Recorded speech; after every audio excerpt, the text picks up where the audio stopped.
ونؤمن به ونتوكل عليه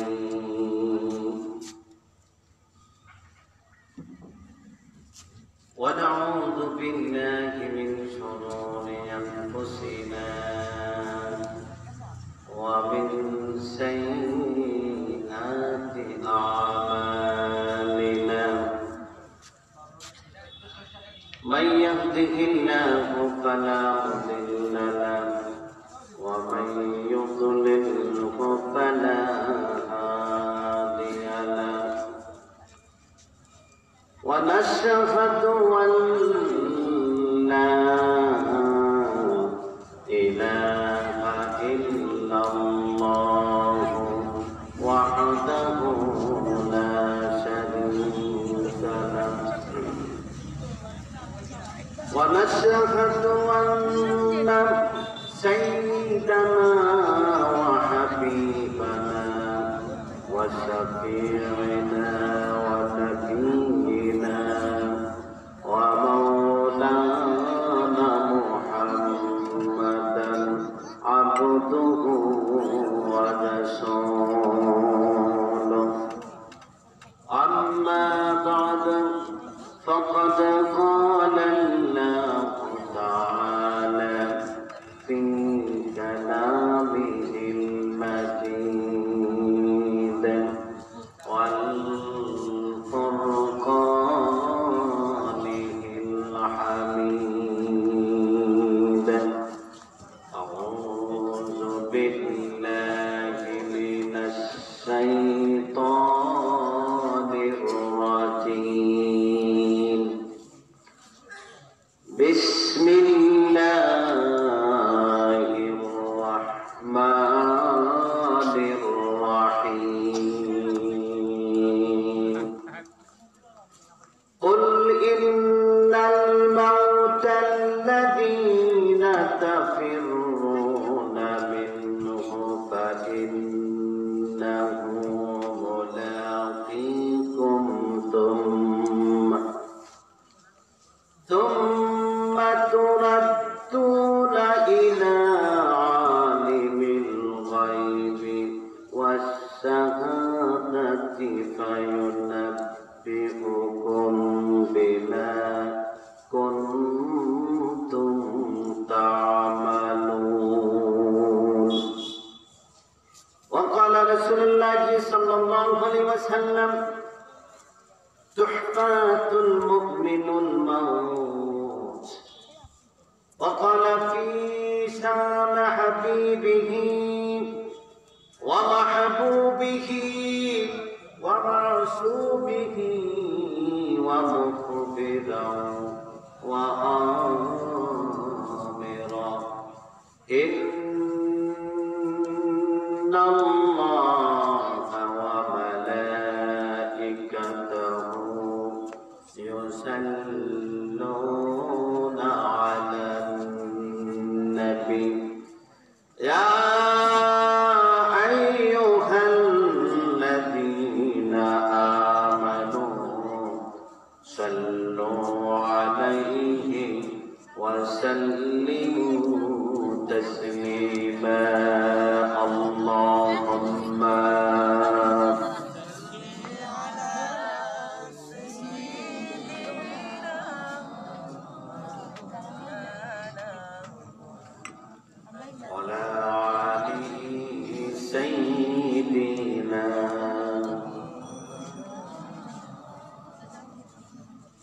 اللهم صل على محبت سيدنا مولانا محمد وعلى آل سيدنا নবীনকে তোরাতে যাদের ভিলবাই কাঁদে নাম রদ হাসরে রোজা হাসরে পাইছান তারা নবীর দেখা পাইবানা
ইল্লাল্লাহু মুহাম্মাদুর রাসূলুল্লাহ সাল্লাল্লাহু আলাইহি ওয়াসাল্লাম।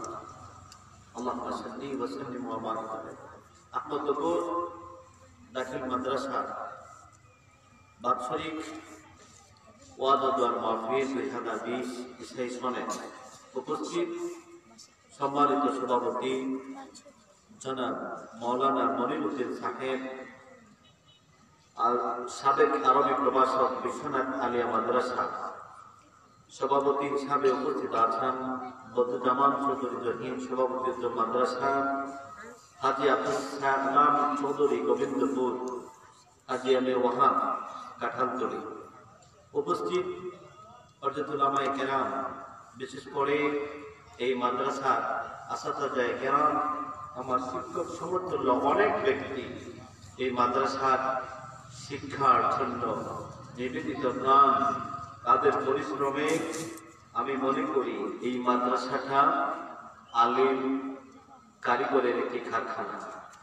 অন্যান্য দিনের তুলনায় আমার মতো একজন নগণ্য মানুষকে আজকের এই মাহফিল যদি পার্থক্য করি, তাহলে আমি মনে করব আমার জীবনের মধ্যে এই ধরনের একটা দিনী প্রতিষ্ঠান, ঐতিহ্যবাহী দিনী প্রতিষ্ঠান মাহফিলে জ্ঞানহীন মানুষ হিসাবে, একজন গুনাহগার বান্দা হিসাবে আল্লাহ পাক এই মুহূর্তে মাদ্রাসার মুহূর্তে মাহফিলে আমাকে বসার, আপনাদেরকে বসে দু একটি কথা শোনার, আমাকে বলা, কোরআন হাদিসের আলোকে সেই কথাগুলো বুঝে আমল করার যে আল্লাহ পাক আমাদেরকে সুযোগ দিয়েছেন। আমরা মনে করি অন্যান্য দিনের তুলনায় আজকের দিনটা এই এলাকার জন্য, আমার জন্য, যারা আমরা উপস্থিত হয়েছি প্রত্যেকের জন্য একটা বরকতময় দিন, বরকতময় মুহূর্ত এবং একটা জান্নাতের মাহফিল, যেই মাহফিলে আমরা আমাদের জীবনের সব কর্মময় ব্যস্ততাকে অপেক্ষা করে, শত ঝঞ্ঝাল ঝামেলাকে পিছনে ফেলে দিয়ে আমরা আল্লাহ সুবহানাহু ওয়া তাআলার সন্তুষ্টি অর্জনের নিমিত্তে জান্নাতি বাগানে এসে বসেছি। যারা আসতেছেন, যারা শুনছেন, আশা করি সবাই আশার মানুষে যারা নিয়ত করেছেন যে আল্লাহ পাক আমাদের নিয়তকে কবুল করবেন, আসুন সেই মওলার আলিশান দরবারে হৃদয়ের সবটুকু আবেগ, অনুভূতি, উচ্ছ্বাসকে উধার করে দিয়ে প্রত্যেকে পড়ে নিন কালেমাতুশ শুকর আলহামদুলিল্লাহ। সম্মানিত সুধী,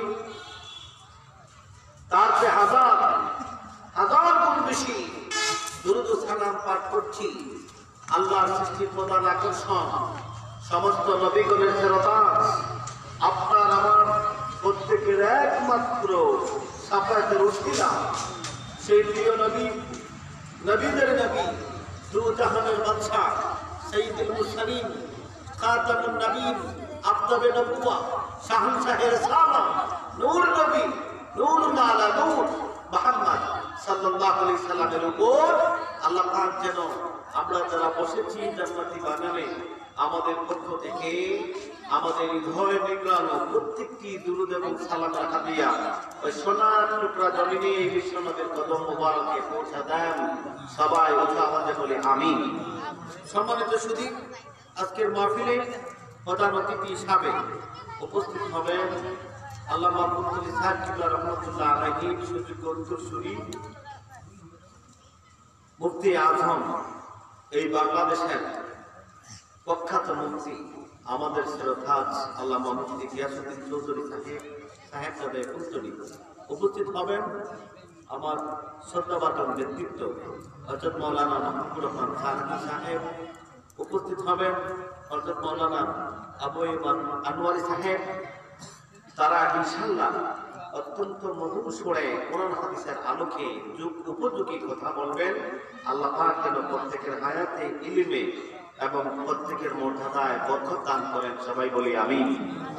সম্মানিত সুধী, আমি আপনাদের সামনে আজকে নিয়োগ করেছি একটা বিষয় নিয়ে, গুরুত্বপূর্ণ একটা বিষয়ের উপর আলোচনা করব, যে বিষয়টুকু হচ্ছে মৃত্যুর জন্য প্রস্তুতি। কি আমরা বলি? মৃত্যুর জন্য প্রস্তুতি। আবার বলি জবাব করে কি?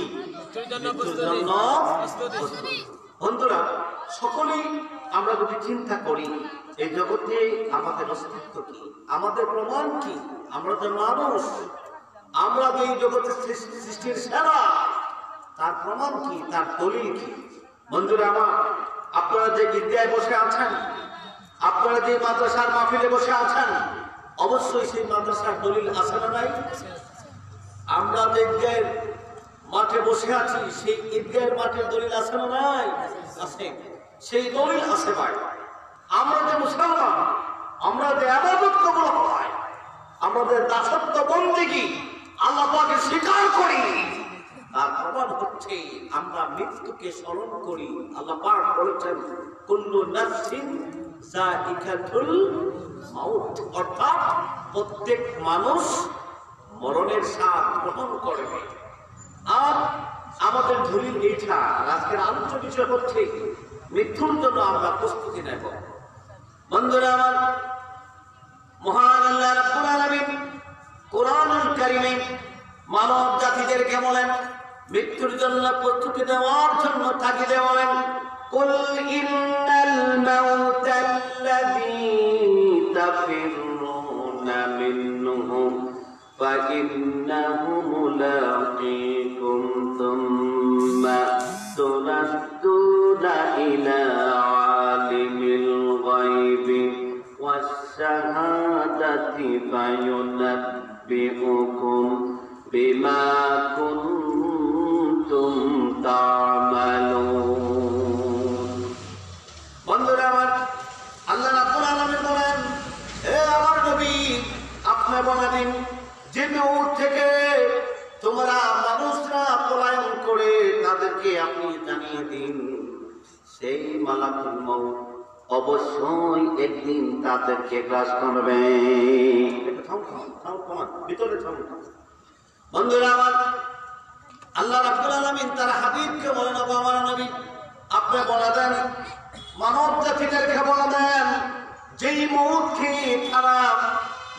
থেকে তারা অনেক দূরে বেড়ায়, তারা মৃত্যুর কথা স্মরণ করে না, মৃত্যুর জন্য প্রস্তুত হয় না, আপনি তাদেরকে জানিয়ে দিন, মানব জাতিদেরকে বলে দিন আমার নবী, যে মৃত্যু থেকে তোমরা অনেক দূরে বেরিয়ে বেড়াও, সেই মৃত্যু একদিন তোমাকে গ্রাস করবে। অথবা তোমাদেরকে অদৃশ্য জগতে মহান জ্ঞানী তোমার আল্লাহ স্বপ্নে তোমাকে প্রত্যাবর্তন করা হয়। বন্ধুরা আমার, মৃত্যুর স্বাদ গ্রহণ করার পরে মানুষের রূহটা যখন আল্লাহ রাব্বুল আলামিনের কাছে প্রত্যাবর্তন করা হবে, প্রত্যাবর্তন করার পর ওই রূহটার সাথে আল্লাহ রাব্বুল আলামিন হিসাব শুরু করে দেবেন। কেমন হিসাব ভাই?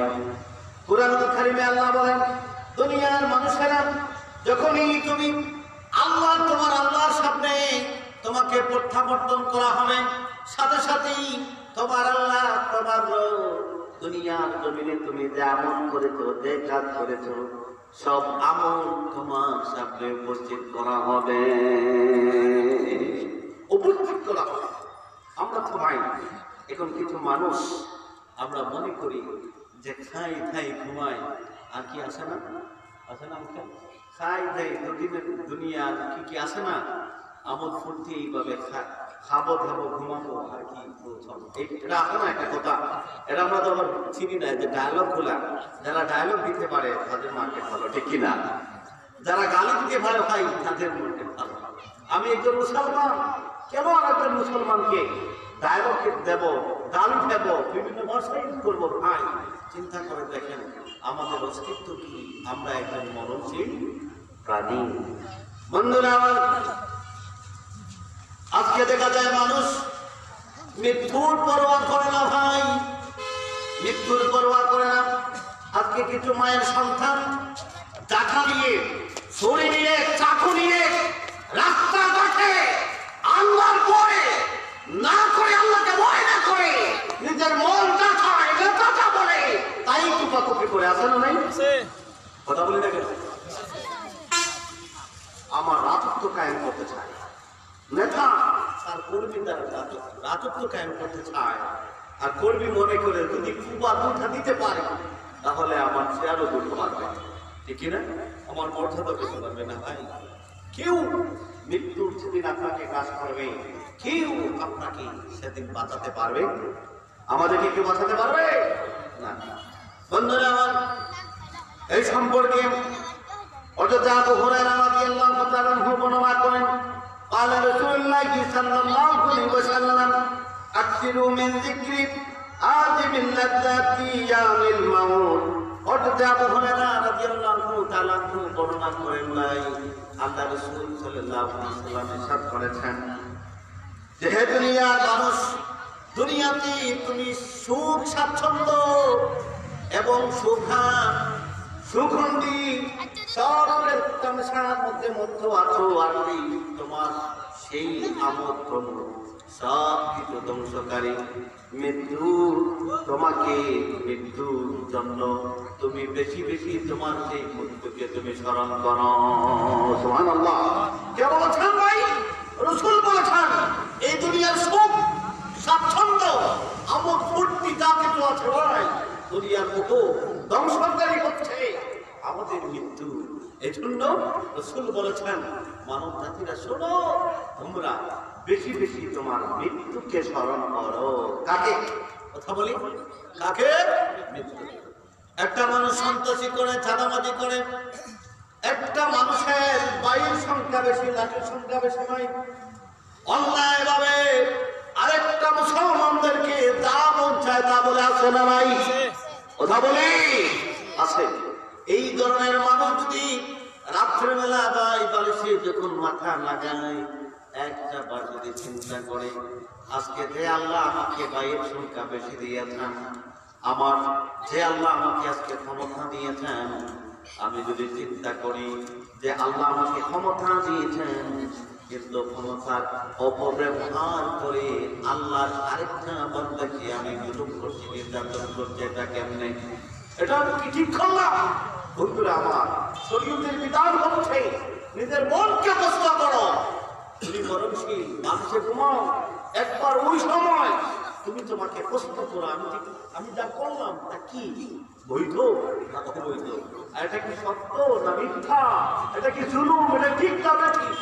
এই জিনিসটা যখন একটা মুসলমান চিন্তা করবে ভাই, এই জগতে কোন মুসলমান আর মারামারি খাটাখাটি, একজনের আরেকজন দখল করা, একজনের রাস্তা আরেকজন বন্ধ করা, একজনের সম্পদ আরেকজন লুণ্ঠন করা, কখনোই সেই কল্পনা করতে একবারও পারবেন না। বুঝে আসছে কথা? মৃত্যুর কথা স্মরণ করলে আপনার যত বড় থাকা বড় মানুষ থাকুক, যত বড় অহংকারী মানুষ থাকুক, সে সাথে সাথে নরম হয়ে যাবে ভাই। এই জন্য প্রকৃত মানুষ তারাই যারা দিন শেষে একবার কি করে, মানুষের যখন মাথা লাগায় তখন একবার হিসাব বিকাশ করে যে আল্লাহ আমি আজকে যতটুকু কাজ করলাম সেটা বৈধ না অবৈধ। বন্ধু, আল্লাহ রাসূলের উম্মতের মধ্যে তারাই শ্রেষ্ঠ যারা নিজেকে নিজে বিচার করতে পারে। সুবহানাল্লাহ বলে নিজে নিজে বিচার করতে পারে ভাই। আমি আমার যদি বিচার না করতে পারি আমি কেমন মানুষ, আমি কেমনে মানুষত্ব হিসাবে নিজেকে প্রকাশ করি? সমাজে আজকে দেখা যাচ্ছে ভাই, একটা বাবার ছেলে সে জুলুম করে, নির্যাতন করে, অন্যায় করে, মা বলে আমার ছেলে খুব ভালো না, তার মতো ভালো হতে পারে না, আমার মেয়ের মতো ভালো হতে পারে না, কিন্তু নিজের ছেলে নিজের মেয়ের দুষ্টটা দেখে না অন্যটা হলে অসুবিধা হয়, ঠিক কিনা? অন্যটা হলে বিচার আয়োজন করে। ভাই এটা সামাজিক বিধান নয়, এটা মুসলমানদের রীতিনীতি নয়, বরং কোরআন বিদ্বেষী আচরণ, ইসলাম বিদ্বেষী নমুনা। সুতরাং ইসলাম বিদ্বেষী আকৃষ্টমূলক যতগুলো কাজ, শয়তানের ওয়াসওয়াসা, সেখান থেকে বাঁচতে বলে ভাই রাসূল পাক সাল্লাল্লাহু আলাইহি ওয়াসাল্লাম বলেছেন বেশি বেশি করে আমরা কি করব? আমরা মৃত্যুকে স্মরণ করব। আল্লাহ নবী বলেছেন এই জগতে মানুষকে একমাত্র মৃত্যুর ভয়, জিন্দেগির গুনাহ থেকে বাঁচাতে পারে একটা মানুষ যখন এই কোনো গুনার জন্য অগ্রসর হবে। যখন একটা যুবতীর প্রতি গুনার আকৃষ্ট হয়ে গেল, সেই সময় যদি মনে করে এই জগতে আমাকে মালাকুল মউতের সামনে উপস্থিত হতে হবে, এই জিনিসটা যদি একবার স্মরণ করে, বিশ্বনবী বলেছেন প্রত্যেকটা মানুষ যদি গুনাহ থেকে মৃত্যুর ভয় তাকে বাঁচিয়ে রাখতে পারে। মৃত্যুর ভয়, আপনারা আমার কথা শুনেন, এদিকে থাকেন। মৃত্যুর ভয় মানুষকে গুনাহ থেকে বাঁচাতে পারে। গুনাহ থেকে বাঁচানো আর কোনো উপায় একমাত্র মৃত্যুর ভয়। এজন্য দেখেন তো, একজন মানুষ যদি সুস্থ থাকে তার মানে ফুর্তি থাকে, ঠিক না? তার মধ্যে ফুর্তি থাকে, আমোদ থাকে। যদি অসুস্থ হয়ে যায় তাহলে দেখবেন আল্লাহ মনটাকে পুরো করে আর শুধু আল্লাহ ছাড়া কোনো আস্থা নাই। আমরা দেখেছি ভাই আমাদের সমাজে এমন জালেম জুলুম নির্যাতনকারী মানুষ যখন আল্লাহ তার চুষ শক্তি চুষ বন্ধ করে দিয়েছেন তখন মানুষের কাছে যায় আর মাপ চায়, আমি ভুল করছি, আমাকে মাপ করা আছে না নাই? এই মানুষগুলা কি এই জন্য এই মানুষগুলা চুপ ছিল। যখনই একজন মানুষ মৃত্যুর ভয় থেকে, মৃত্যুর প্রস্তুতি থেকে নিজেকে টিকিয়ে রাখবে, তখনই মানুষ উঠে পড়ে নিজেকে আল্লাহর কাছে পরিচয়, নিজের পরিচয় দিবে জুলুমবাজ, কি বাজ? জুলুমবাজ, বদঘাত, ধিক্কারকারী মানুষ, নিকৃষ্ট আল্লাহর সৃষ্টির মধ্যে, মানব জাতির মধ্যে। এই জিনিসটা আমরা চাইনি ভাই, কথা বলি না। আমরা চাই কি? আল্লাহর কাছে ভালো হবে। আল্লাহর কাছে একমাত্র ভালো হওয়ার রাস্তা হচ্ছে মৃত্যুর ভয় করা। দেখবেন যে মানুষটা যদি মৃত্যুর ভয় হয়, বাবার আমি মরে যাব, তাহলে যত বড় ঠান্ডা হোক, যত বড় আপনার এই কি পড়ে, এই সোনা পড়ো, কুয়াশা পড়ো, প্রচন্ড ঠান্ডা, কনকনে, যে পানিতে হাত দেওয়া যাচ্ছে না, কিন্তু মৃত্যুর যদি ভয় থাকে দেখবেন সেই সময় মানুষ ফজরের নামাজ পড়বেনি ভাই না। আমরা যদি চিন্তা করি এই জগতের সমস্ত মসজিদ গুলা যদি একদিন ফজরের নামাজে মুসল্লি খুঁজি, তাহলে আমরা মনে করে নিতে পারি কতজন মানুষ মৃত্যুর জন্য প্রস্তুত আছে। প্রস্তুত আছে, বুঝাচ্ছে আমার কথা? আমরা যদি মৃত্যুর জন্য প্রস্তুতিমূলক যে মানুষ নিচ্ছেন, মৃত্যুর জন্য প্রস্তুতি নিচ্ছেন, এমন মানুষের সংখ্যা যদি খুঁজি, তাহলে দেখবেন ফজরের সময় একজন ইমাম মুসল্লি, একজন বা দুইজন তিনজন, এইভাবে তো না সারা মসজিদ ভরা থাকে, সারা মসজিদ ভরা থাকে। আমরা সবাই দুনিয়া মৃত্যুকে আমরা মনে করি আসবে দেবে, একটু বয়স হয়ে থাকে। একটু মানুষ বললো ভাই, আমি বললাম ভাইটা রাখেন ভাই, আপনার তো বয়স হয়ে গেছে, তো এখন অনেক কিছু বাকি আছে। কি বলবো, কি বাকি বলে আশায় মিশায় অনেক কিছু করি, যদি দাঁড়িয়ে রাখি ভাই, তাহলে আমাকে মানুষ আরো বেশি দাঁড়িয়ে রাখলে আমি মিথ্যা কথা বলতে পারি। আপনারা যে প্রতিষ্ঠানে বসে আছেন, সেই প্রতিষ্ঠান মানুষকে দাঁড়িয়ে রাখার শিক্ষা দেয়, সেই প্রতিষ্ঠান মানুষকে টুপি পরার শিক্ষা দেয়, সেই প্রতিষ্ঠান মানুষকে রসুলের যোগ্য পড়া, রসুলের আকীদা, রসুলের সুন্নাহ আঁকড়ে ধরার শিক্ষা দেয়। বিধায় সেখান থেকে যে মানুষটা বের হয়, এই প্রতিষ্ঠানের সাথে তাদের সম্পৃক্ত থাকে, তারাই আমার মনে হয় মৃত্যুকে কিছু ভয় পায়। ঠিক কিনা? আর বর্তমানে মাদ্রাসার বিদেশি মানুষ আছে না, আছে না? এই ওয়াজ মাহফিলের বিদেশি মানুষ আছে, আছে না? আপনি আছে।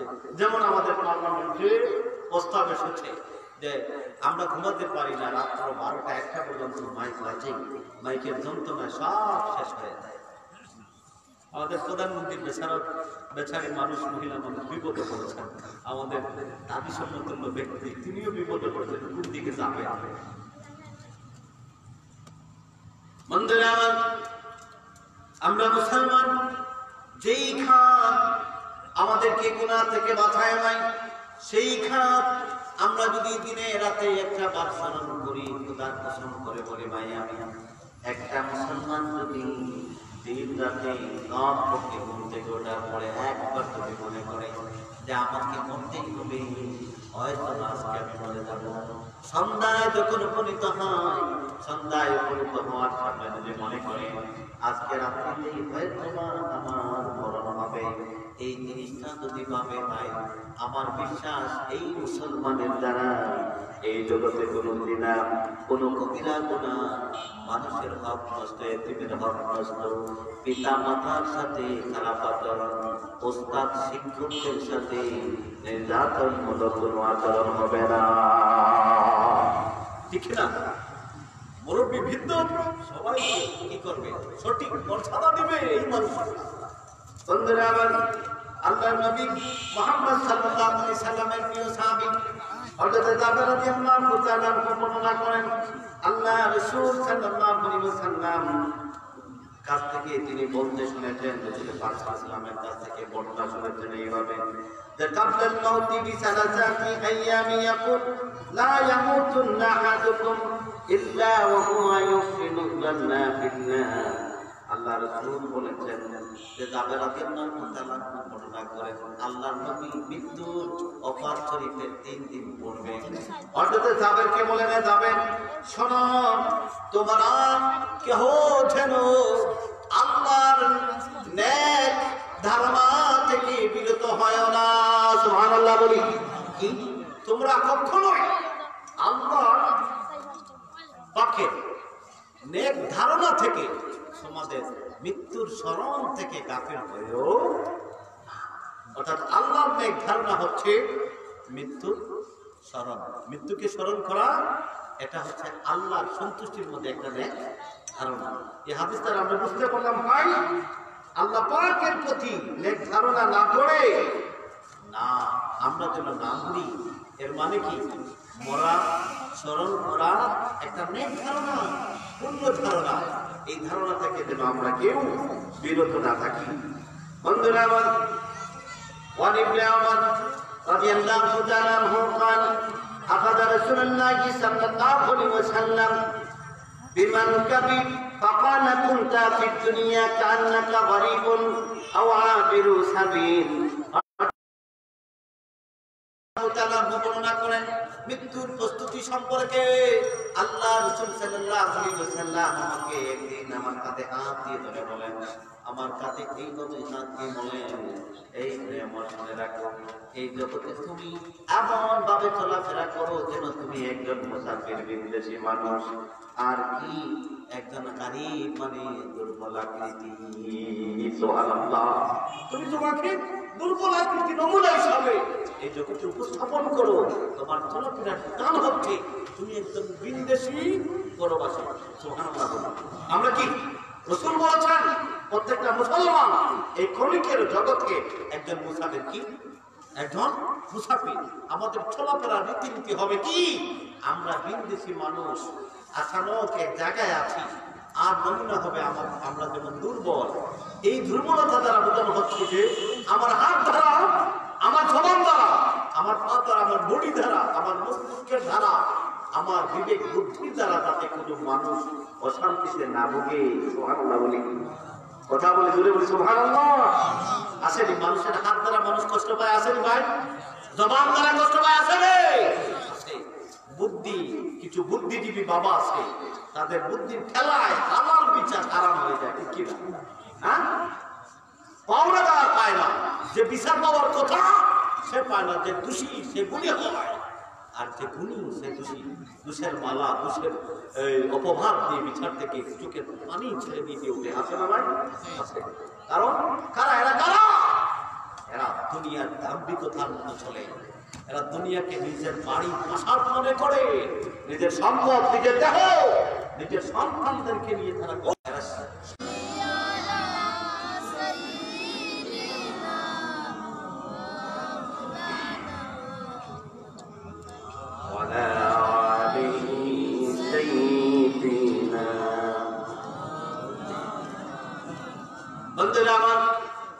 এই দুনিয়ায় প্রত্যেকটা মুসলমানের জিন্দেগি মুসাফিরের জিন্দেগি।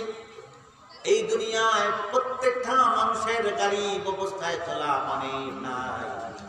বলছি কথা বলতে সময় পালাম, অর্থাৎ এই গরিব বলতে সম্পদ বিক্ষোভ নয়।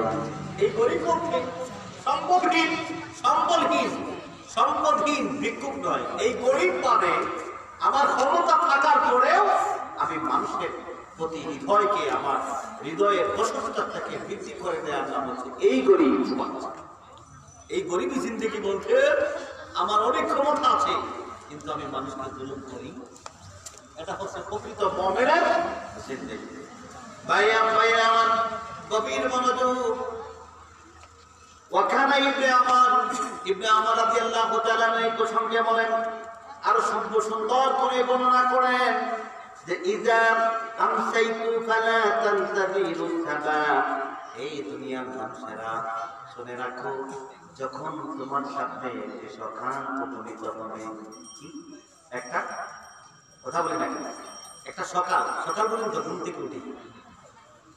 হযরত ওমর রাদিয়াল্লাহু তাআলা বলেন ইযা আমসাইতু ফালা তানতাযিরু সাবাহা, যখন মুসলমান তোমার সামনে একটি সকাল তোমার সামনে যখন উপস্থিত হবে, তুমি মনে করবে সন্ধ্যা আসার আগেই তোমার জীবন শেষ। যখন একটা সকালে তুমি উপস্থিত হবে, মনে করবে সন্ধ্যা আসার আগ পর্যন্ত তুমি আশা করবে নি? করবে না। কিন্তু ভাই আমাদের সমাজে কিছু মানুষ আছে মুখ দিয়ে চলে, মুখের দূরে চলে, তাদেরকে কি বলে? মাছাল বলে। সাহিত্যের ভাষায় কি তাদেরকে মাছাল বলে। আমরা লোকাল মানুষ, আমরা বলি ঠক। আমরা কি বলি? ঠক বলি না? ঠক বলি। আচ্ছা, এই মাথার প্রকৃতির মানুষ ভাই আপনার কাছে গিয়ে বলে আমাকে এত টাকা দেন ভাই, আমি বিশাল একটা সমস্যায় পড়েছি, আপনাকে কালকে দিয়ে দিব ভাই। এই যে কালকে দেওয়ার মতো কি গ্যারান্টি আছে? মুসলমান চিন্তা করে না, ঠিক না? চিন্তিতে যদি বসে একটা মুসলমান আরেকজন মুসলমানের হবে কিনা এটা চিন্তা করে, আমরা সেখানে খাইতেই না, ঠিক না? এটা বিয়ের অনুষ্ঠানে যখন মুসলমান যায় ভাই, শুধু বলে আরো দাও আছে না নাই? আরো দাও, সব ভালো এখানে, শুধু চিন্তা করে না আরেকটা আমার ভাই সে ভাবে কিনা। এটা আমাদের মাঝে ভাই শুধু আমার জন্য দাও সব এখানে আর দেখা হয় মিটে নেবে। বন্ধুরা আমার, ইবনে আমর বলেন ইযা আসবাহতা ফালা তানতাজি বিল মাশাই, যখন মুসলমান তোমার সামনে যখন সন্ধ্যা উপনীত হবে, মনে করবে না তুমি আবার জাগ্রত হয়ে সকাল পাবে।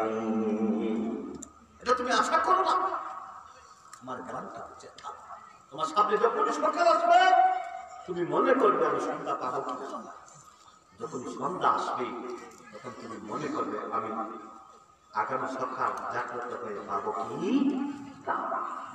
এই মানুষের এই চিন্তে যে মুসলমান চলাফেরা করে, তারপর না হচ্ছে ভাই এইভাবে ওয়াকুদ সিহাতিকা লিমারাদিকা ওয়া মিন হায়াতিকা লিমাউতিকা, আর তার এই সুযোগ গ্রহণ করবে এই চিত্রে যারা চলে, তারা সুস্থ উন্নতি তাদের পরপারের সামান তো তার নাকি অর্জন করার সুযোগ অবলম্বন করে। তিনি বলেন সুযোগ থাকতে, সুস্থ থাকতে, সুস্থ মস্তিষ্কে তুমি নাকি অর্জন করো। সুযোগ না, অসুস্থ হওয়ার পরে যে তুমি আবার সুস্থ হবে তার কোনো গ্যারান্টি আছে ভাই? কোনো গ্যারান্টি আছে? আপনারা দেখেন, আপনি যদি স্কয়ার হসপিটালে যান অথবা ইন্ডিয়া বাদরাতে যান, লাহোরে যান, পাকিস্তানের লাহোরে যান, যদি ইন্ডিয়া কলকাতা এবং মাদ্রাস যেই হসপিটালে যান কিনা কেন ভাই, কোন হসপিটালের টেস্ট কোন ডাক্তার আপনাকে আপনার প্রেসক্রিপশনের মধ্যে লিখে দিতে পারবে না এই মেডিসিন খাওয়ার পরে আপনি সুস্থ হবেন। দিতে পারবে? কথা বলি না আমরা, দিতে পারবে? না, কেউ দিতে পারবে না। এটা রাসূল বলেছেন সুস্থ থাকতেই তোমার কাজ আদায় করে দাও। সুবহানাল্লাহ বলি। আমরা তো অসুস্থ হওয়ার পরে যৌবনকাল, এই সুস্থতা মানে কি? আমাদের যৌবনকাল। সুস্থতা মানে কি? কথা বলি না কেন? সুস্থতা মানে যৌবনকাল। যখন শ্রদ্ধা দিতে আমার হাঁটু ধরে না, যখন আমি যখন লুকোতে যাই, তখন আমার সারা বডি কাঁপা করে। এই যে অবস্থা, সেই আমি যা চাই তাই করতে পারি। আমার মন যদি চায় আমি গাছ পেয়ে উঠতে পারি, আমার মন যদি চায় লাভ দিয়ে এই দেয়াল আমি অতিক্রম করতে পারি। সেই সময়টাকে আদেশের বাতায় সুস্থ সময় বলা হয়েছে। সুবহানাল্লাহ বলি। বন্ধুরা, আমার রাসূল পাক সাল্লাল্লাহু আলাইহি ওয়াসাল্লাম বলেছেন একটা যুবক মানুষ যৌবনকালে সেজদা একজন মানুষ যদি সাজদা দেয়, আল্লাহ নবী বলেছেন সাজদা দেওয়া মাত্রই ওই সুস্থ খান যৌবন খানে যেই মানুষটা আমার আল্লাহর জমিনে সাজদা দেয়, জমিন আল্লাহ পাকের কাছে বলে আল্লাহ তোমার বান্দার সমস্ত জিন্দেগির গুনাহ থেকে মুক্ত করে পুত পবিত্র করো এবং তার মাথা আমার মুখ থেকে তাড়াতাড়ি ওঠাও, আমি তোমার সুস্থ তথা যৌবন কালের বান্দা বান্দি সাজদার ভার আমি জমি আর সহ্য করতে পারছি আল্লাহ মাতাও না। যৌবন এটা হচ্ছে সুস্থ খাওয়া। আমার এই যে আমরা যদি একটা স্থান মানে আমাদের সময়টা যদি আমরা নির্বাচন করি, দেখবেন আমরা পুরুষ আমাদের 10 বছর বয়সে 12 বছর বয়সে শরীরের বিধান আমাদের উপর লাগু হয়েছে। আমরা 7 বছর বয়স আয়াত 7 বছর 60 বছর পরে মানুষ বাঁচে। এর মধ্যে দেখবেন ভাই আমাদের সমাজে কিছু মানুষ আছে নামাজের কথা যদি কোনো মুরব্বী বলে না এখন বুঝে না, কিন্তু তার বয়স হয় নাই, বেবুদ মানুষ করবে না মা বলে, এমন মা আছে নাই আছে মা বলে করবে না দাদা বেবুস এখনো বুঝ আসে নাই। যদি প্রশ্ন করেন মা গো তোমার মেয়ে তোমার ছেলে কোন খেলাছে বলে বলবে মাস্টার ফাইনাল ইয়ার মাস্টার। এই ভুলে বলে মা বাবা সন্তানকে ইবাদতের ফাঁকে দেয় না ভাই, ভুলে ভুলে দেখা যায় তার 30টা বছর চলে গেল, তারপরে দেখা গেল তার দৈনন্দিন চাহিদা এবং তার নিজের সম্পদ অর্জন করতে নিজের জন্য করতে গিয়ে এমন ভাবে মানুষটা দুনিয়ার মোহে পড়ে যায় ভাই, শুধু চিন্তা করে কেমনে ইনকাম করব। এই ইনকামের রাস্তা খুঁজতে খুঁজতে দুনিয়ার মোহে পড়ে 40 হয়ে গেল। 40 হয়ে যাওয়ার পরে এরপরে দেখা যায় মাত্র 10 থেকে 5 থেকে 6 বছর সময় বিয়ে শাদী করার পরে ছেলে মেয়ে যখন বিয়ে দেয় দাঁড়িয়ে রাখে।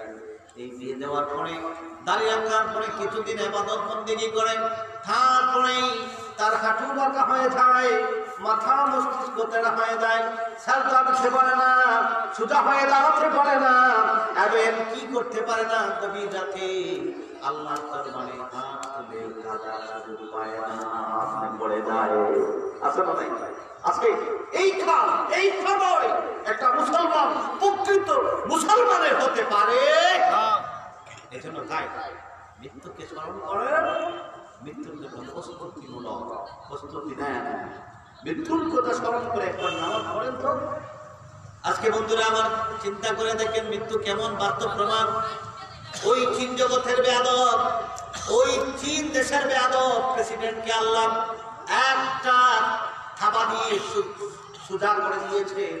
সে চিন্তা করলো যে আমার বাহিনীর ভিতরে আমার সেনাবাহিনী, আমার আধা সামরিক বাহিনী যা আছে সুন্দর সংখ্যা দেখা যাচ্ছে প্রায় 3 ভাগের 1 ভাগ চীন দেশের স্বর্ণভোলা করোনা ভাইরাসে আক্রান্ত হয়ে এমন অবস্থা হচ্ছে, আরো কিছুদিন যায় যদি সব সৈন্য মরে চুরমার হয়ে যাবে। এই জন্য সে কি করলো, বেয়াদবকে মসজিদে ঢুকে গিয়ে মুসলমানদেরকে বলে, মুসলমান তোমরা মসজিদে আসো, আমি তালা খুলে দিলাম, এখন থেকে স্বাধীন, তোমরা নামাজ পড়ো। আর মুসলমানদের সাথে হাত তুলে বলে, আল্লাহ আমার বাহিনী রক্ষা করো, আমি পৃথিবী থেকে আলাদা হয়ে গেছি, বহু নির্যাতন করেছি, মৃত্যুকে অপেক্ষা করে নাই, মৃত্যুর কথা জীবনে মনে করে নাই।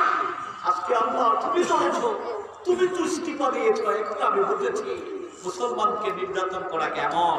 আমার গায়ে শক্তি ছিল, পৃথিবীর কোন সংবাদ করিনি, ওই কোন মুসলমানের সংবাদ প্রচার করতে পারে নাই। এই বাস্তবকে আল্লাহ এমন ভাবে তার প্রতি সোজা করে দিয়েছেন, যেই জায়গায় মুসলমানদেরকে নির্যাতন করেছে সেই জায়গায় উঠে পরে সরকার করে গিয়ে মুসলমানের পক্ষে স্লোগান দিয়েছে সুবহানাল্লাহ। এজন্য ভাই হাত পায়ে শক্তি আছে, আপনার বডিতে শক্তি আছে, টাকা আছে, অহংকার আছে, রূপ আছে, আপনার সম্পদ আছে, তাই মনে করবেন না জগৎ কাজ না। যেদিন আল্লাহ আপনার এক থাপ্পড় দিবেন সেদিন সব ঠিক না। একটু জিকির করে বাইলা ইলাহা ইল্লাল্লাহ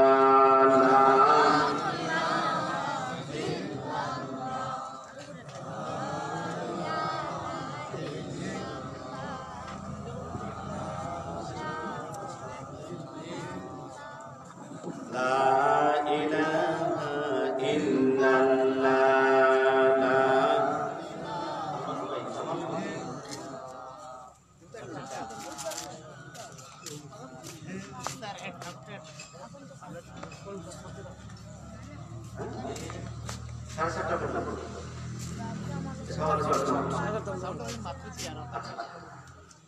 সম্মানিত সুধী, এই যে আমরা আসে না নাই বেয়াদবকে শাস্তি করার মতো আল্লাহ আসে না নাই। আজকে অনেক মানুষ মসজিদে ইমামতি করে ভাই কোরআনের কথা হাদিসের কথা যখনই বলে সভাপতি থাপ্পড় দিয়ে বলে ইমাম আর প্রয়োজনে যা। আসে না নাই? আসে না নাই? কিন্তু আমরা শান্তিতে আছি ভাই। কমলগঞ্জের কোন ইমামের গায়ে কোন সভাপতি হাত তোলে? তার কারণ আমরা শাহজালালের উত্তরসূরি, ঠিক কিনা? মনে রাখতে হবে ভাই, আমরা কিন্তু শাহজালালের উত্তরসূরি থেকে কমে গেছি। আমরা এখন সিলেট অতিক্রম করে পীরদরি হইতে একবারে শেষ সীমা, যেখানে আক্রম বাক্রম যা আছে সব আছে না নাই? আগে বুঝেন শাহজালাল, শাহজালাল বুঝেন, শাহজালাল বুঝেন তারা কি করেছেন।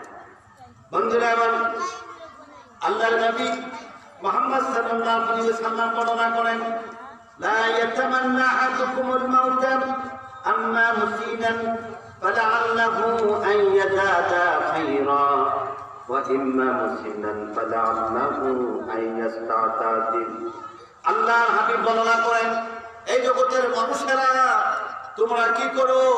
কখনোই মৃত্যুর কামনা করো না, কারণ তোমরা যদি নেককার হও তোমাদের বাকি হায়াত মৃত্যুর আগ পর্যন্ত সময়টুকু তোমাদের নেক অর্জন এবং নেক আমলটা আমি আল্লাহর দরবারে বৃদ্ধি হবে।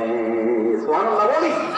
আল্লাহ বলেছেন, আল্লাহ রাসূল বলেছেন কখনো মৃত্যুর কামনা করব না। আমরা যদি সামান্য যন্ত্রণা হয়, ছেলে যদি একটু বাবাকে এই আচ্ছা শুনো, একটা মা একটা বাবা যদি ছেলে মেয়ে সামান্য যন্ত্রণায় পড়ে যে বলে আল্লাহ রে তুই টাকা হলো আমি মরে যাই, আল্লাহ আমি মরে যাই, এই বিশালো বিষ দাও আমি বলবো না, হয় না তা হতে পারে। বন্ধুরা আমার জানেন আল্লাহ পাক বর্ণনা করেন, জগতের মানুষ আল্লাহর হাবিব বর্ণনা করেন, এই জগৎবাসী মানুষ শোনে রাখো, তুমি মৃত্যু কামনা করতে পারো না, কারণ যখনই তুমি এই জগতে দেখার যদি হও তোমার মৃত্যুর আগ পর্যন্ত যতটুকু সময় হবে আল্লাহ পাক তোমার আমলনামায় প্রতিটি মুহূর্ত অনেক বৃদ্ধি করে দিবেন, দেখি বৃদ্ধি করে দিবেন। আমরা বলবো নি কোনদিন? আজকে এই মাহফিল থেকে আমরা একটি কথা শিখে যাই, যাতে আমরা মুসলমান আমাদের আসল জীবনে আমরা আমাদের আজকে ব্যক্তিত্ব নিয়ে আজকে আমাদের পয়সা নিয়ে আমরা বদ্ধ ভাই কেমনে সম্পদ হবে, কেমনে টাকা হবে, কেমনে সংসার হবে, শেখার পিছনে আছে। কিন্তু আমরা যে কি আমরা নিজে বুঝিনি। আল্লাহ হাবিব বলেন মৃত্যুর কামনা করো না। তুমি যদি গুনাহগার হও মানুষ, আল্লাহর হাবিব বর্ণনা করে মৃত্যু কখনোই কামনা করো না। তুমি যদি তোমার আল্লাহর কাছে গুনাহগার হও তাহলে তওবা করো, তওবা করে আল্লাহ রাব্বুল আলামিনের কাছে তুমি নেককারদের অন্তর্ভুক্ত হয়ে যাও। কি তওবা করে? কিন্তু বার্ধক্য জনিতে মৃত্যু হচ্ছে না, খুব কষ্ট পাচ্ছেন, এমন সময় আপনি কি করবেন? এ প্রসঙ্গে আল্লাহর হাবিব মুহাম্মদ সাল্লাল্লাহু আলাইহি ওয়াসাল্লাম দেখেন ইসলামের বিধানটা কত সুন্দর। ভাই আপনার বয়স হতে গেছে 150 বছরের উপরে, এমন অবস্থা আপনাকে কেউ হাতে ধরে তুলতে পারে না, যখনই এখানে ধরে আপনি একটু কষ্ট পান। এটা আছে না? 70-80 বছর 100 বছরের মানুষ যখন অসুস্থ হয়ে বিছানায় পড়ে যায়, তাকে যখন এইভাবে ধরে তাও লড়তে পারে না। যদি এমনি ধরে দেখা যায় হাতে যদি ধরে হাত ছুটে যাবে, পায়ে যদি ধরে পা ছুটে যাবে, সেই মানুষ কেমনে আল্লাহর কাছে মৃত্যু কামনা করবে? আল্লাহর হাবিব শিক্ষা দিয়েছেন আজ থেকে 1000 বছর পড়বে আমাদের সব বিধান আছে ভাই, আমরা এমনি বলি না, বলি বিষ দাও মরি, বন্ধুরা আমার, আল্লাহর হাবিব মুহাম্মদ সাল্লাল্লাহু আলাইহি ওয়াসাল্লাম বলেছেন, লা ইয়াতামান্নায়ান্না আহাদুকুমুল মাউতা বিন দুররি আসাবাহু ফাইন কানা লা বুল্লা ফাইদাম ফালিয়াকুল আল্লাহুম্মা আহয়িনি মা কানাতিল হায়াতু খায়রান লি ওয়া তাওয়াফানি ইযা কানাতিল ওয়াফাতু খায়রান লি। আল্লাহর হাবিব বর্ণনা করেন, এই জগতের মানুষ যখন তোমার এমন অবস্থা হবে আর কথার উপায় নাই, এমন সময় যদি তুমি উপনীত হও, তাহলে তোমার রবের কাছে তোমার দিন নরম করে বলো, আল্লাহ গো, আমার যতটুকু জীবন বাকি আছে এই জীবনটা যেন তোমার সন্তুষ্টির চিত্তে যদি আমার জীবন বাকি থাকে, তাহলে আমার জীবনের মধ্যে বরকত দাও, নতুবা আমাকে মৃত্যু দাও, এমন মৃত্যু যা আমি তোমার বান্দা হিসাবে আমার কল্যাণকর হয় এবং মঙ্গল হয়। সুবহানাল্লাহ। মৃত্যু যেন আমার কল্যাণ হয়, আমার অথবা যতদিন বেঁচে থাকি আল্লাহ মৃত্যুর আগ পর্যন্ত জিন্দেগি যাতে আমার কল্যাণকর হয়, এটা বাস্তব ঘটনা বলি।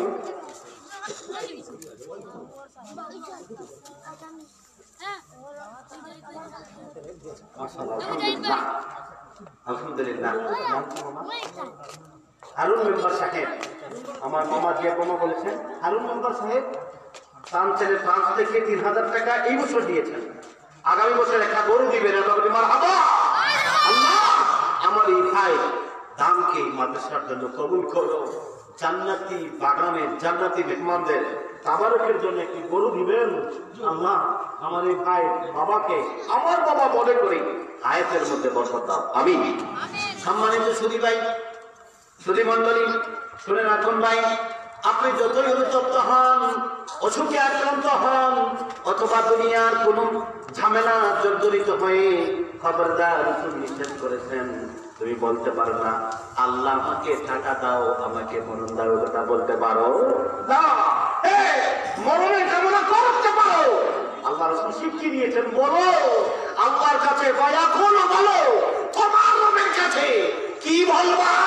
আল্লাহ হাবিব শিখিয়ে দিয়েছেন, আল্লাহ গো, আমার বাকি জিন্দেগি যদি আমার নেক আমলের জন্য কল্যাণকর হয়, আমার জীবনের হায়াতে বরকত দাও, নতুবা আমাকে মরণ দাও যদি আমার আমলের কল্যাণকর হয়। সুবহানাল্লাহ।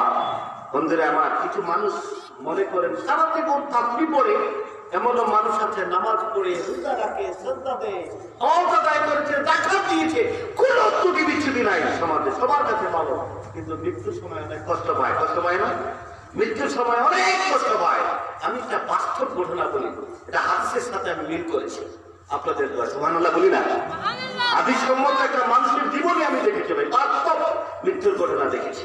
আমি একজন মহিলা, আমার আত্মীয়, আমি নাম বলবো না, আমি দেখেছি সারা জীবন ওনার কাপড় কোনোদিন রৌদ্রে শুকে, তাই সুবহানাল্লাহ বলি না? আজকে তো আমাদের কাপড়ের যে অবস্থা, এমনিতে যে কাপড় মিলে পুরুষের কাপড়ই বেশি, আর মহিলার কাপড়টা শর্ট হয়ে গেছে, ঠিক না? বন্ধুরা আমার, সেই মহিলার কাপড় জীবনের রৌদ্রে শুকে, আকাশের রৌদ্রে শুকে নাই, সেই মহিলাকে পর পুরুষ দেখে নাই। আমি ওনার নিকট আত্মীয় ব্যক্তি, সামনে যেতে পারে, এটা ইসলাম বিধান দিয়েছে। একবার ওনার মুহূর্ত অবস্থায় প্রায় 3 মাস হসপিটালের বেডে বসে আছেন, প্রায় 2 মাস ওনার জবান দিয়ে কথা বের হচ্ছে না। আমি গেলাম, যাওয়ার পরে ডাক্তারকে বললাম, ভাই ওনার মুখ থেকে যেন কি শব্দ হয়, আপনি বলছেন বাড়িতে নিয়ে যাওয়ার জন্য, এটা কেমন কথা, দেখি একটু আসেন তো। ডাক্তার বললেন, না ওনার তো কাম শেষ, উনি মারা যাবে, 2-1 ভিতরে মারা যাবে, আপনি নিয়ে যান। আমি ডাক্তার সাহেবকে জোর করে নিয়েছি, আমি এইভাবে ধরলাম, ধরার পরে দেখি এই আল্লাহর বান্দি চক্ষুটা খুলে বলে লা ইলাহা ইল্লাল্লাহ মুহাম্মাদুর রাসূলুল্লাহ, আবার বন্ধ করে দেয়, আর জিকির শুরু করে দেয়। আমি ডাক্তারকে বললাম, ভাই আপনি বলছেন না সব শেষ, জবান বন্ধ, জ্ঞান নাই, কিন্তু যখন ওনাকে স্পর্শ করা হয় আল্লাহর বান্দির মুখ থেকে কালেমার ধ্বনি শোনা যায়, আপনি বলেন তার জিন্দেগি হায়াত শেষ, কেমনে বলবেন? ডাক্তার বলে, হুজুর আপনি মাথা গরম করবেন না, আপনারাই শিক্ষা দেন, এটা তার আমলের দাদা। সুবহানাল্লাহ বলে। বন্ধুরা আমার, হযরত আব্দুল্লাহ ইবনে উমর রাদিয়াল্লাহু তাআলা বর্ণনা করে মৃত্যু সজ্জায় যখন একজন মানুষ উপনীত হয়ে যায় ভাই, ওই সময় তার এমন অবস্থা হয়, তার চোখের আলো কমে যায়। সে শুধুমাত্র আল্লাহ প্রদত্ত তার মৃত্যুর জন্য যতটা ফেরেশতা নিযুক্ত দেখতে পায়, এছাড়া তার ছেলে, তার মেয়ে, তার ভাই, তার মা, তার বাবা, আত্মীয় স্বজন, বন্ধু, প্রতিবেশী, মায়ার মানুষ যারাই আছে কাছে, কাউকে চিনে না, কারো আওয়াজ শোনে না, সব কিন্তু বুঝে, সব কিন্তু শোনে, সবার আওয়াজ শুনে। কিন্তু মৃত্যু সজ্জায় ব্যক্তি তার ছেলে যদি বলে মা গো একটু জবাব দাও, তোমার কি হয়েছে? মেয়ে যদি বলে বাবা, ও বাবা মৃত্যু সজ্জায় তোমার কি হয়েছে, একটু জবাব দাও, খোদার কথা রাসূল বলেছেন। ওই সময় মা হোক বাবা হোক, ছেলে সন্তান মেয়ে সন্তান যদি মৃত্যুর সম্মুখীন পরপারের যাত্রীকে যদি প্রশ্ন করে ভাই, কিন্তু সব কিছু অনুভব করে শুনে বুঝে তার জ্ঞান থাকে, কিন্তু এক একটা ডাক তার বারবার খানে ঢোকার পরেও সেই ডাকে দুনিয়ার জগতের মানুষের ডাকে সাড়া দিতে পারে না, সাড়া দিতে পারে না। ইভেন বন্ধুরা আমার, হযরত আয়েশা রাদিয়াল্লাহু তাআলা, হযরত আয়েশা সিদ্দিকা অথবা আল্লাহর রাসূলের অন্য বিবিরা বর্ণনা করেন, সেই সময় একজন নেককার মানুষের সামনে আল্লাহ রাব্বুল আলামিন তার মনোনীত কিছু ফেরেশতা নিযুক্ত করেন, নেককার মানুষকে সুসংবাদ দেন আল্লাহ প্রদত্ত পুরস্কার, সেই বান্দার যে পুরস্কার, সেই পুরস্কারের কথা ফেরেশতাদের মধ্যে জানান। এই সব জানানোর পরে আল্লাহর বান্দা হোক বান্দি হোক ভাই, অত্যন্ত অসুস্থ যেই মানুষটা 3 মাস 4 মাস বিছানায় পড়ে আছে, কথা বলতে পারে না, সেই সময় সেই মানুষটা আল্লাহর পুরস্কার দেখে, আল্লাহর ঘোষণা, আল্লাহর ওয়াদা রক্ষা সূচক সংবাদ পেয়ে আল্লাহর প্রিয় মানুষটা জবান খুলে মুস্কি মুস্কি হাসে এবং তার জবান দিয়ে আল্লাহ আল্লাহ শব্দ অথবা কালেমা জারি হয়ে যায়। বন্ধুরা আমার, হযরত আয়েশা সিদ্দিকা বর্ণনা করেন, পক্ষান্তরে একজন বদ্ধার মানুষ, তার সামনে আল্লাহ রাব্বুল আলামিন ফেরেশতা যখন নিযুক্ত করেন, আল্লাহর পক্ষ থেকে ফেরেশতারা বলে, হে জগতের প্রভাবশালী নেতা, হে জগতের দুর্মান ব্যক্তি, নিকৃষ্ট ব্যক্তি, নির্লজ্জ বেহায়াপনা ব্যক্তি, জালিম ব্যক্তি, খবিস ব্যক্তি, শোনো, আজকে তোমাকে দেখি তোমার ছেলে আছে, তোমার ছেলে কোথায় দেখো, তোমার মেয়ে কোথায় দেখো, তোমার আদরের পরিবার টুকরা যত মানুষ আজকে তোমার নেতা, তোমার খেতা, তোমার কর্মী, তোমার যা কিছু আছে ভাই ডাকো ডাকো ডাকো, এই জগতের মানুষ ডাকো, দেখি তোমার ডাকে সাড়া দেয় কিনা। ওই লোকটাকে তিরস্কার দেন এবং ওই মানুষটার সামনে তার শাস্তি, মরণের পরে তার আমলের বিনিময়ে যে শাস্তিগুলা সব কিছুর সিন তার সামনে যখন উপস্থাপন করেন ফেরেশতারা, ওই মানুষটার চোখ মুখ বাঁকা হয়ে যায়, মুখটা মলিন হয়ে যায়, মুখটা বন্ধ করে দিয়ে এমন ভাবে আ করে অথবা জিহ্বায় কামড় দিয়ে থাকে, এই নমুনা করে আর কিছুই বলতে থাকতে পারে না, কিছুই বলতে পারে না, তার দম চলে যায়, আর মৃত্যু ঘটে এবং তার কি হয়, শাস্তি হয়। এজন্য বন্ধু, এই জগতে যেহেতু আমি 26 মিনিট হয়ে গেছে, 7:30 আসা, মাত্র 4 মিনিট সময় আছে মামা, আমি আপনার আমাদের জন্য শেষ করে দিচ্ছি। বন্ধুরা আমার, যেহেতু আল্লাহ পাকের হাবিব মুহাম্মদ সাল্লাল্লাহু আলাইহি ওয়াসাল্লাম আজ থেকে 1000 বছর পূর্বে বলেছেন যে, আমি হাদিসটা তেলাওয়াত করেছিলাম, তুহফাতুল মুমিনিন মাউত, মুমিনদের জন্য মৃত্যু হচ্ছে আল্লাহ প্রদত্ত শেরনি উপহার। সুবহানাল্লাহ। তুহফা মানে শেরনি, কি তাবারুক, তুহফা মানে কি উপহার, তুহফা মানে গিফট, কি আমরা বলি না, তুহফা মানে গিফট, উপহার। বন্ধুরা আমার, আমরা মৃত্যুকে উপহার স্বরূপ চাই কিনা? আল্লাহ পাক যেন আমাদেরকে এই মৃত্যুটা আমাদের আমলনামায় উপহার স্বরূপ দান করেন, এই আশা ব্যক্ত রেখে, এই মৃত্যুকে উপহার স্বরূপ পেতে হলে আপনাদেরকে, ছেলে মেয়েদেরকে অত্যন্ত কোরআন হাদিসের আলোকে জীবন গড়াতে হবে, ঠিক কিনা? শুধু মাদ্রাসায় গেলে চলবে না। আপনারা বলতে পারেন হুজুর আপনারা ওয়াজ করছেন, আপনার সুপার হুজুর মনে হয় আপনার উস্তাদ এই জন্য বলে দিচ্ছেন যে আমার মাদ্রাসায় কাজ না, এটা না। আপনি মাদ্রাসা দিবেন, মাদ্রাসায় করে আপনি ইউনিভার্সিটিতে দেন, আপনি বিশ্ববিদ্যালয়ে দেন, কোন সমস্যা নাই। আপনার ছেলে নামাজ পড়ে কিনা, আপনার ছেলে রোজা রাখে কিনা, ভালো চরিত্র গঠন করছে কিনা, সেদিকে লক্ষ্য করেন। আপনার মেয়ে হোক ছেলে হোক, এটা প্রত্যেকটা মা এবং প্রত্যেকটা বাবা। আমি আপনাদেরকে বলতে চাই ভাই, আজকে একটু চিন্তা করে দেখেন, আমাদের মতো লেবাসদারি এই মাদ্রাসায় যারা পড়েছেন, মাদ্রাসার সুশিক্ষা শিক্ষিত যারা যারা হাফেজ হয়েছে, মুহাদ্দিস হয়েছে, কয়টা মানুষকে আরেকটা মায়ের সন্তানের পরিচয় এই ছুরি দিয়ে স্টেপিং করেছে, কুপাকুপি করেছে? আসেনি? এরকম আসেনি?